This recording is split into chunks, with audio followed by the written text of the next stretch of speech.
जय गुरु जी, शुक्राना गुरु जी। हर पल हर क्षण का शुक्राना गुरु जी। गुरुर् ब्रह्मा गुरुर्विष्णु गुरुर्देवो महेश्वरा, गुरु साक्षात् परब्रह्म तस्मै श्री गुरुवे नमः। अनंतम शुक्राना गुरु जी, अनंतम शुक्राना। और सारी संगत को भी मेरा प्यार भरा जय गुरु जी। संगत जी, आज हम पार्ट 33 पे पहुंचे हैं और इसमें जिनका सत्संग मैं शेयर करने जा रही हूँ वो दिल्ली से श्रीमती ज्योति गुप्ता जी हैं। और इनका ये सत्संग है गुरु जी के आदेश से। और इसी में एक नेक्स्ट को भी मैं ज्वाइन कर लूँगी क्योंकि ये बहुत छोटा सत्संग है इनका। तो जो नेक्स्ट है वो है कर्म बंधनों से मुक्ति, और ये है श्रीमती ज्योति वर्मा गाजियाबाद से। ठीक है, तो संगत जी आप सभी लोग ध्यान से सुनिएगा। ये दोनों सत्संग आज मैं शेयर कर रही हूँ दिव्य आभा के माध्यम से। और सबसे पहले आप सभी जोर से जय गुरु जी बोलें, गुरु जी का शुक्राना करें और ध्यान लगाएं। इतने प्यारे गुरु जी में कितनी प्यारी इनकी मुस्कुराहट है, इतने प्यार से मुझे निहार रहे हैं कि मैं तो निहाल हो रही हूँ। जय गुरु जी, शुक्राना गुरु जी, बहुत बहुत बहुत शुक्राना गुरु जी। और संगत जी, अगर आप इस चैनल पर पहली बार आए हैं तो चैनल को सब्सक्राइब जरूर कीजिएगा। ये गुरु जी का ब्लेसिंग का चैनल है।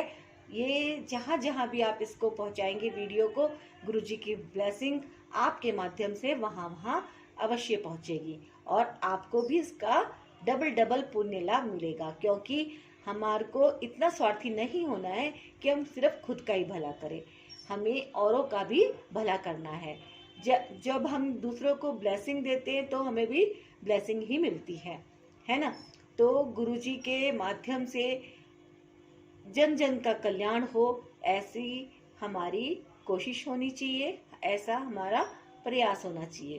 तो वीडियो को एंड तक देखिएगा और पूरा वॉच करने के बाद शेयर भी कीजिएगा, कमेंट भी कीजिएगा और सुंदर सुंदर से बहुत प्यारे कमेंट करने के साथ आप अपने सिटी का नाम अवश्य लिखिएगा, है ना, ताकि मुझे भी पता चले कि ये कौन से स्टेट तक पहुंच रही है, कौन से सिटी तक पहुंच रही है मेरी वीडियो। क्योंकि मेरा परिश्रम व्यर्थ ना जाए और जन जन को इसका लाभ हो। आप विश्वास कीजिए, दिव्य आभा में बहुत अद्भुत ऊर्जा है। इस ऊर्जा से बिगड़े काम अवश्य बनने लगते हैं। और आपको तो पता ही है, थोड़ा सा विश्वास और आस्था हमें रखना होता है और थोड़ा सा धैर्य, क्योंकि गुरुजी की टाइमिंग चलती है और हमारे अपने काम ऑटोमेटिकली तरीके से बनने लगते हैं। तो जय गुरु जी, शुक्राना गुरु जी। गुरु जी आज्ञा दीजिए, अब मैं स्टार्ट करने जा रही हूँ।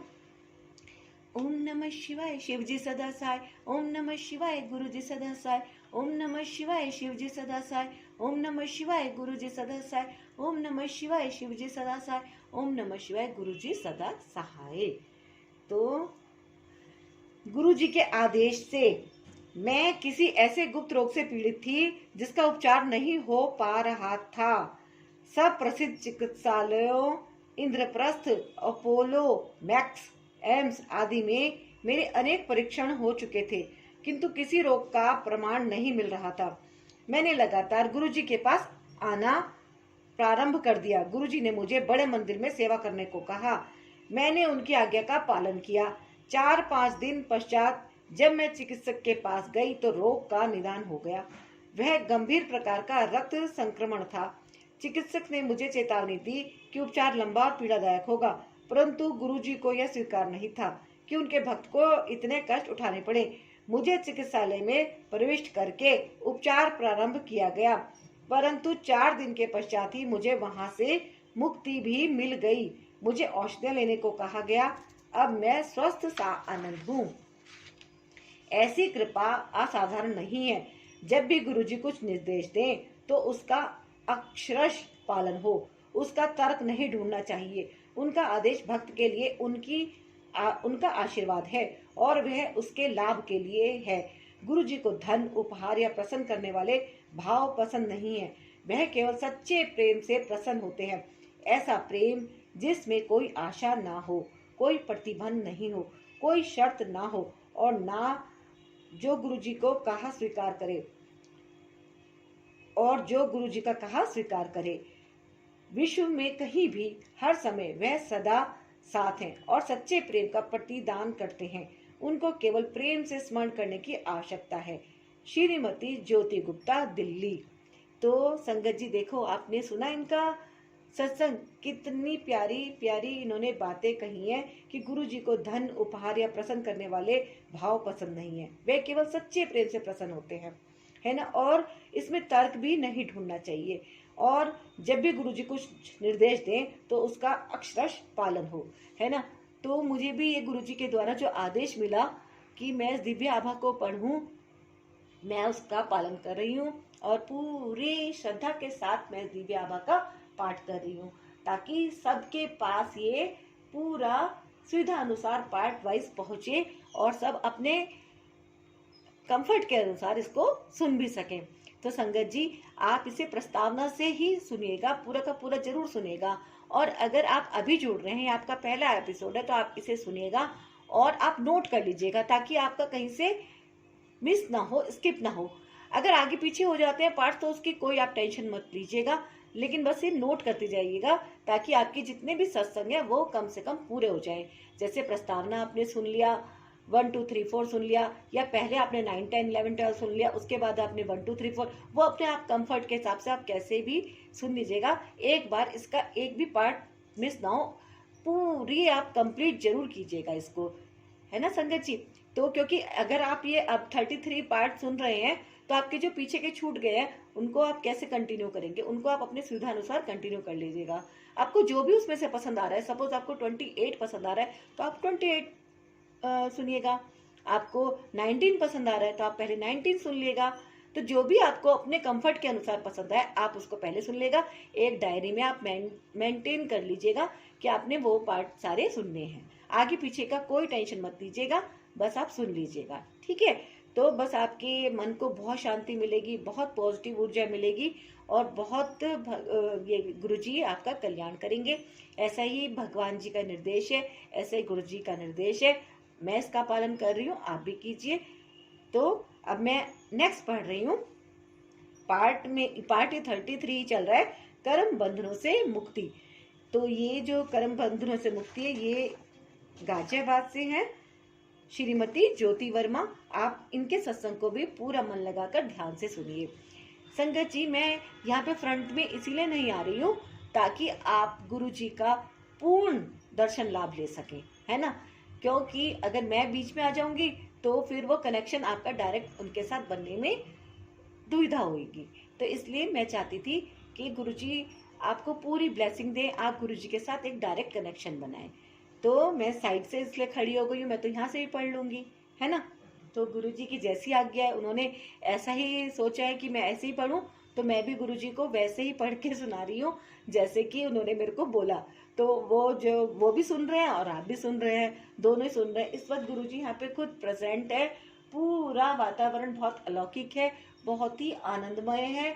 जय गुरु जी, शुक्राना गुरु जी। संगत जी आप भी एक बार जोर से बोलिए जय गुरु जी। अब हम पढ़ रहे हैं एक फ्रेश नया सत्संग पुरानी संगत का, जो कि गुरु जी के समय की थी, कर्म बंधनों से मुक्ति। ज्योति वर्मा के सास और ससुर दोनों को रक्त कैंसर होने का निदान हुआ था। इस समाचार के पश्चात ज्योति वर्मा और उसके पति देहरादून में अपना कारखाना और पेट्रोल पंप बेचकर दिल्ली आ गए थे।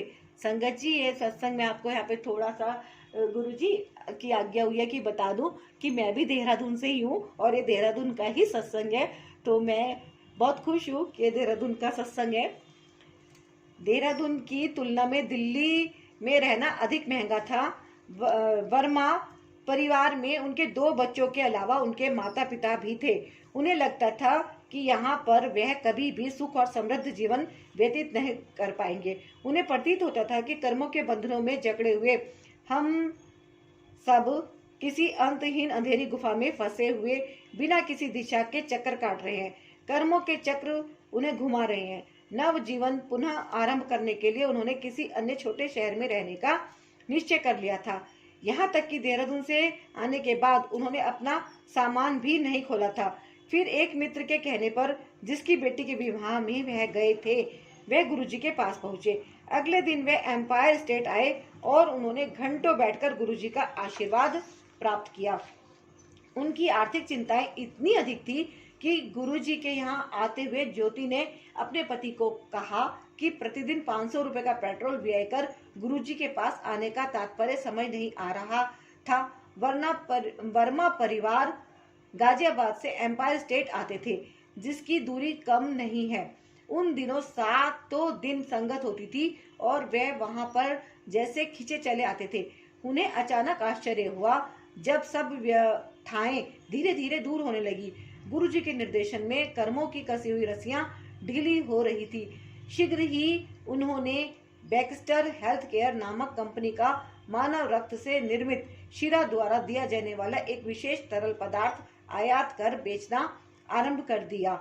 उनकी कंपनी जो कभी 6 से 10 हजार से अधिक शीशियां प्रतिवर्ष नहीं बेच पाती थी, आज उनकी मांग पूरी नहीं कर पाती है। वर्मा परिवार की आर्थिक चिंताएं दूर हो गई थी। उनका रुका हुआ धन भी वापस आ गया था। अपनी कठिनाइयां व्यक्त करने से पूर्व ही वर्मा परिवार को गुरु कृपा का आभास हो गया था।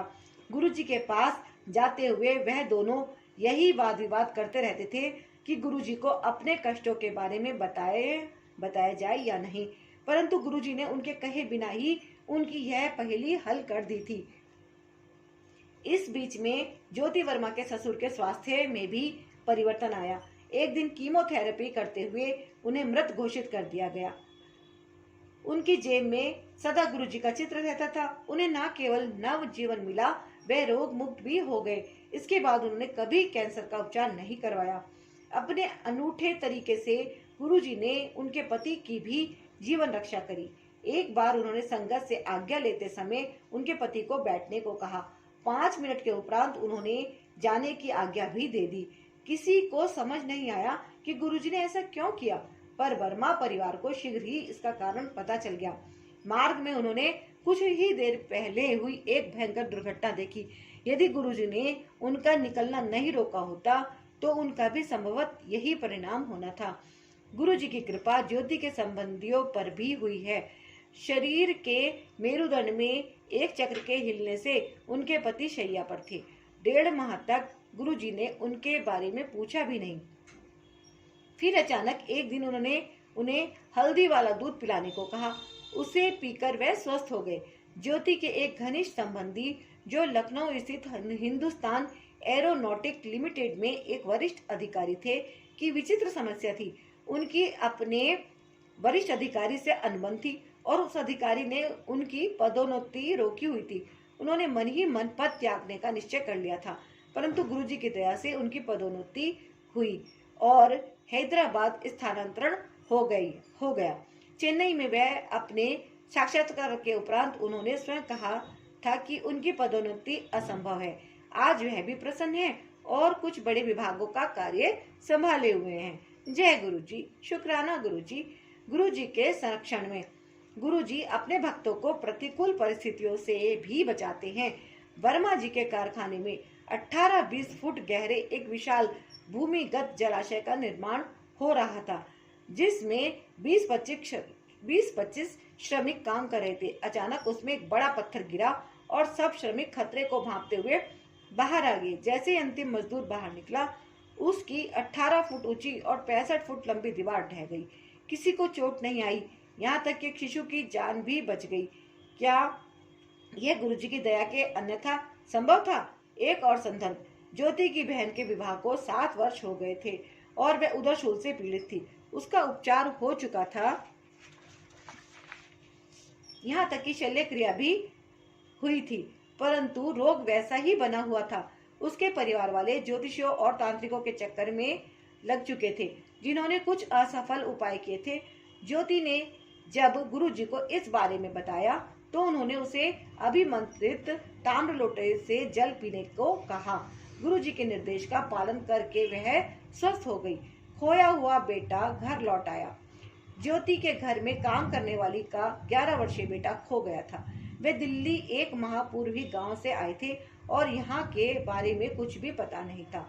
उसको ढूंढने के सब प्रयास निष्फल रहे थे। उसके पास उसका कोई चित्र भी नहीं था। घबराई माँ ने ज्योति से निवेदन किया तो ज्योति ने गुरुजी से प्रार्थना कर एक माँ की सहायता करने की विनती करी। उसी शाम को उसका बेटा वापस आ गया। उसने बताया कि ऐसा लगा जैसे कोई उसे उसके घर के सामने छोड़ गया है। जय गुरुजी, शुक्राना गुरुजी। किशोर पुत्र की निगरानी। गुरुजी ने ज्योति के पुत्र को छात्रावास में रहने के लिए कहा। यह उसके लिए पहला अवसर था जब वह घर से दूर अकेला रह रहा था और अक्सर उदास हो जाता था। एक दिन उसके सब मित्रों से छोड़कर अपनी महिला मित्रों के साथ समय व्यतीत करने चले गए। वे मन ही मन दुखी होता रहा कि उसकी कोई ऐसी मित्र नहीं है इसमें कोई हानि तो नहीं है, केवल समय व्यतीत करने का अच्छा तरीका है। यह सोचते हुए सो गया। अचानक गुरुजी उसके सपन में आए और उन्होंने उसे डांटा। भयभीत पसीने में भीगा हुआ वह जागा तो 2 बजे थे। उठकर गुरुजी से प्रार्थना करने के पश्चात ही उसे ठीक से नींद आई। उसने जब यह प्रसंग ज्योति को बताया तो वह आश्वस्त हुई कि गुरुजी पुत्र का ध्यान रख रहे हैं। ज्योति कहती है कि गुरुजी की शरण में आने के बाद कुछ सोचने की आवश्यकता नहीं है, लेकिन किंतु परंतु के बारे में भूलकर अपने मन से समर्पित करना ही पर्याप्त है। हम उनके पास दीर्घकालिक रोगी की भांति आते हैं और वह सब समस्याएं, कष्ट और अहित दूर कर देते हैं। गुरुजी की पद्धति को समझना संभव नहीं है। गुरुजी की पद्धति को समझना संभव नहीं है। उनके आशीर्वाद अक्सर अप्रत्यक्ष होते हैं। हम अपनी मानवीय प्रकृति के कारण अपनी समस्याएं बोलने को बाध्य होते हैं। जब उनको अंतिम आश्रय मानकर आए हैं तो तुरंत हल मिलने की बात सोचना सही नहीं है। केवल आस्था और समर्पण के भाव उनसे मेल करवाते हैं और उससे ही भविष्य उज्जवल होता है। कहावत है, जितना गुड़ डालोगे उतना ही मीठा फल पाओगे। भक्तों को इतनी ऊर्जा मिलती है कि कोई उनको हानि नहीं पहुंचा सकता। श्रीमती ज्योति वर्मा, गाजियाबाद द्वारा कथित। जय गुरु जी, शुक्राना गुरु जी। देखा संगत जी, अब कहने के लिए बाकी क्या रहा, है ना। आपने तो सत्संग सुनाई है कि जितना गुड़ डालोगे उतना ही मीठा होगा। ये कहावत तो सभी ने सुनी हुई है ना, कि हम गुरुजी में कितनी अपनी दृढ़ आस्था रखते हैं, है ना। तो हमारे सबके अपने अलग अलग कर्म होते हैं और अलग अलग परिस्थितियां होती हैं। तो किसके कैसे कर्म हैं, उनको कैसे काटना है और कब गुरुजी किसको अपनी शरण में लेने वाले हैं, ये तो गुरुजी जाने, है ना। क्योंकि इसीलिए बस ये है कि हम गुरुजी के साथ कैसे जुड़ते हैं, ये भी एक चमत्कार सा ही होता है। हम बरसों से प्रयास कर रहे हैं और हमें भगवान के दर्शन नहीं हो रहे हैं, है ना। और करते करते करते करते सडनली एकदम से ऐसा होता है कि हम गुरुजी के साथ जुड़ गए और जुड़ने के बाद ऐसा गहरा कनेक्शन बन गया कि अब हमें फिर जब हम सच में जुड़ गए मतलब हमने बिल्कुल अपने आप को समर्पण कर लिया, तब हमें अदृश्य शक्तियों का आभास कुछ ज्यादा होने लग जाता है। हमें छोटी छोटी बातों में पॉजिटिव एनर्जी महसूस होने लग जाती है कि जैसे मेरे को अब कभी मैं थोड़ी सी बात मैं अपनी कह देती हूँ यहाँ पे। एक बचपन में जब हम थोड़े छोटे थे, यहाँ ज्यादा काफी मिच्योर्ड तो नहीं हुई थी मैं, हाँ शादी के पहले की बात पता नहीं, कुछ ऐसे सही है, काफी लंबा समय हो गया। वो नागिन पिक्चर आई थी, मैं उसकी जिक्र करना चाह रही हूँ। श्रीदेवी की नागिन पिक्चर आई थी। गुरुजी कुछ आदेश दे रहे हैं मेरे को, तो मैं इसको ब्यौरा बता देती हूँ, एक्सप्लेन कर रही हूँ सिर्फ थोड़ा सा, कि उसमें एक जगह एक सांप मदद करता है ऋषि कपूर की, है ना। तो वो सांप ने कैसे मदद करी, ऋषि कपूर को कुछ पता ही नहीं था, लेकिन क्या है कि एक वो उसने फाइल गिरा दी और ऋषि कपूर ने उस फाइल को देख लिया और उसके हाथ में आ गई। तो मेरे साथ ऐसा बहुत होता है कि मेरा कोई प्लानिंग नहीं होती, कुछ नहीं होता, और अचानक से ही एक नया सा रास्ता सामने से कैसे आ जाता है कि कुछ समझ ही नहीं आता कि ये अचानक से कैसे, जो इतने समय से काम पेंडिंग पड़ा था अचानक से कैसे हो गया। तो ये एक डायरेक्शन जो गुरुजी खुद ही बना देते हैं। तो मैं ये थोड़ा सा एक्सप्लेन करा, शायद गुरुजी का आदेश हुआ हो कि मैं संगत जी को थोड़ा सा इस लैंग्वेज में भी समझा पाऊँ, इस भाषा में भी समझा पाऊँ कि सब लोग अपना धैर्य रखें और महसूस करें कि गुरुजी किस किस तरह से अपना ब्लेसिंग देते रहते हैं और किस तरह से काम बनाते रहते हैं। धीरे धीरे धीरे धीरे आपको खुद महसूस होने लग जाएगा कि हाँ, कुछ चेंज आ रहे हैं हमारे जीवन में, पॉजिटिव परिवर्तन आ रहे हैं, है ना। तो मैं गुरुजी से अब आज्ञा लेती हूँ और अपनी यूट्यूब फैमिली, जो मेरा ये परिवार है, गुरुजी ब्लेसिंग कल्याण किता, इन सब के लिए, पूरे परिवार के लिए गुरुजी से अरदास करती हूँ कि ये सारा परिवार खुश रहे, मस्त रहे और स्वस्थ रहे। तो मिलती हूँ मैं आपसे नेक्स्ट वीडियो में। वीडियो को शेयर कीजिएगा, लाइक कीजिएगा और कमेंट कीजिएगा। चलती हूँ मैं अब। गुरुजी जो कुछ भूल चूक हो गई उसके लिए क्षमा करना, संगत जी आप भी क्षमा करना। जय गुरुजी।